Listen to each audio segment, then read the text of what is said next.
Brenda was a woman who knew struggle. Divorced, 2 kids, mortgage underwater. She was the queen of coupon clipping, the empress of off-brand mac and cheese. Her minivan, held together by duct tape and a prayer.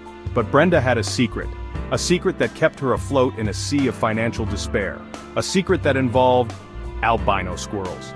You see, Brenda wasn't just driving her kids to soccer practice. Oh no, she was making deliveries. Deliveries of the fluffiest, whitest, most illegally sourced squirrels this side of the Mississippi. And business? Booming. Turns out there's a whole underground market for exotic squirrels. Who knew? Brenda definitely didn't, until her weird Uncle Earl left her his squirrel wrangling business in his will.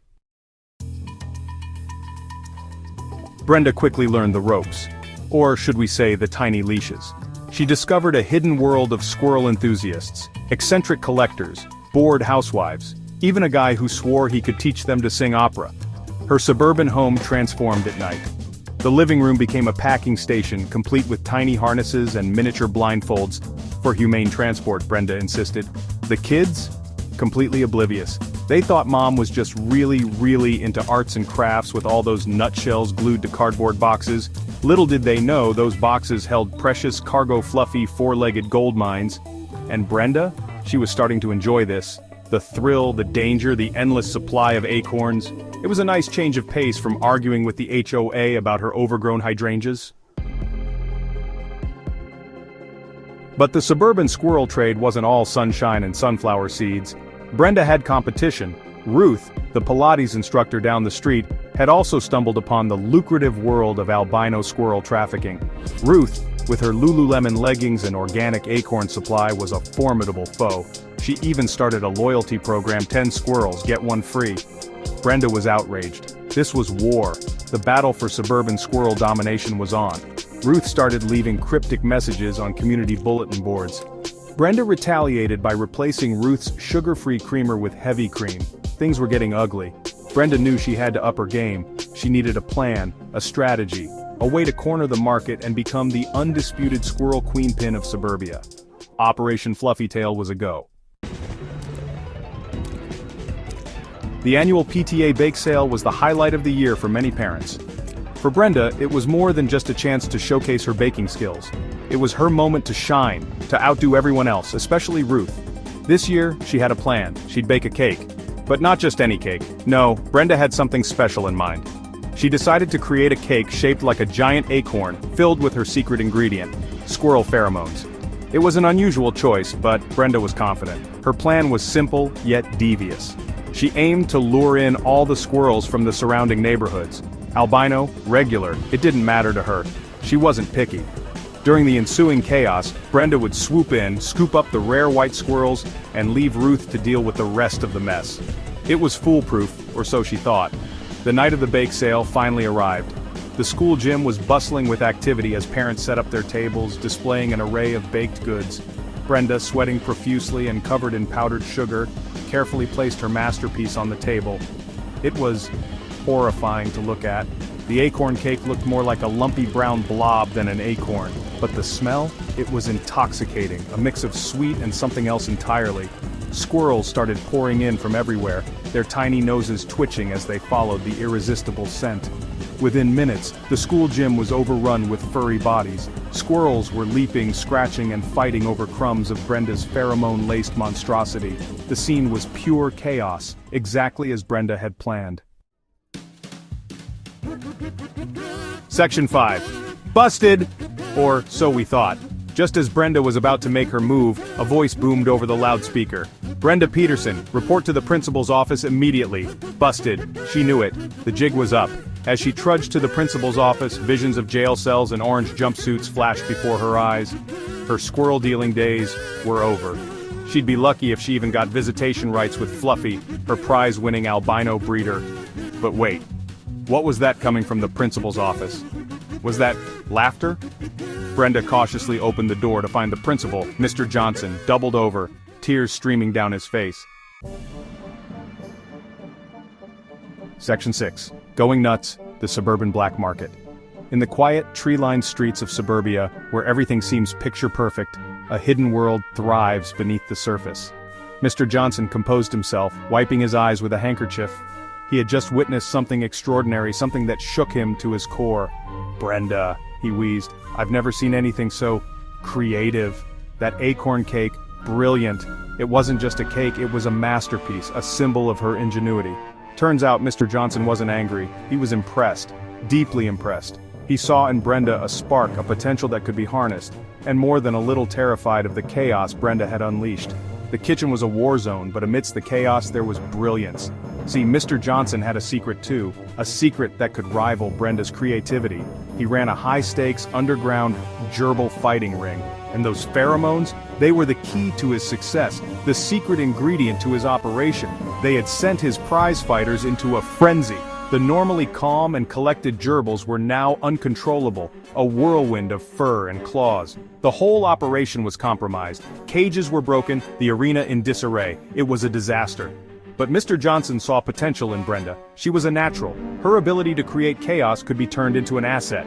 He offered her a partnership, a chance to combine their talents and take their operations to the next level, a chance to expand beyond squirrels, to venture into new uncharted territories of the suburban underworld, to enter the bigger, darker world of the suburban black market, a world where shadows lurk and secrets are currency.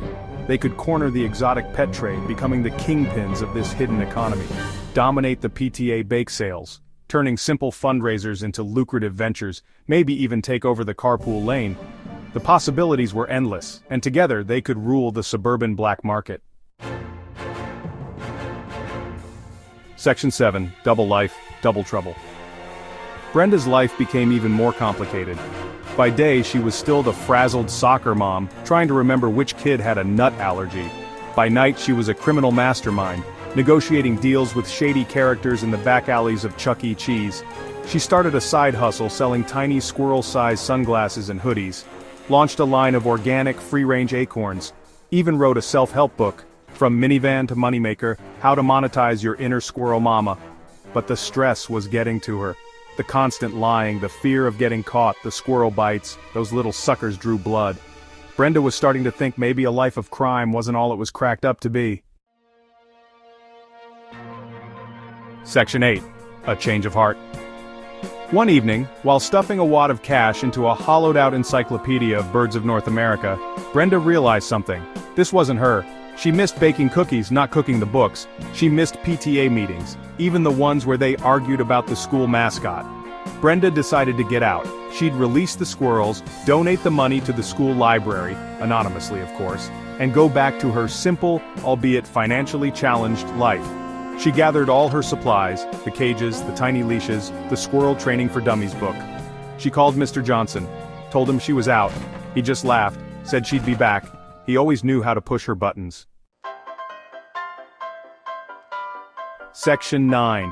Freedom at last, with a side of nuts. That night, Brenda drove to the park. The streets were quiet, the only sound was the hum of her car engine and the occasional rustle of leaves in the wind. She felt a mix of anticipation and anxiety, knowing that tonight was the night she would finally set them free. She opened the cages one by one and watched as the squirrels scampered off into the night. Free at last. Each squirrel seemed to pause for a moment as if saying a silent thank you, before darting into the darkness. Brenda felt a weight lift off her shoulders with each cage she opened. She even shed a tear, which was immediately ruined by a rogue squirrel using her pant leg as a launch pad. It was a bittersweet moment, filled with both joy and a touch of sadness. She had grown attached to these little creatures despite the chaos they brought into her life. As she drove away, Brenda felt a sense of relief. She was free.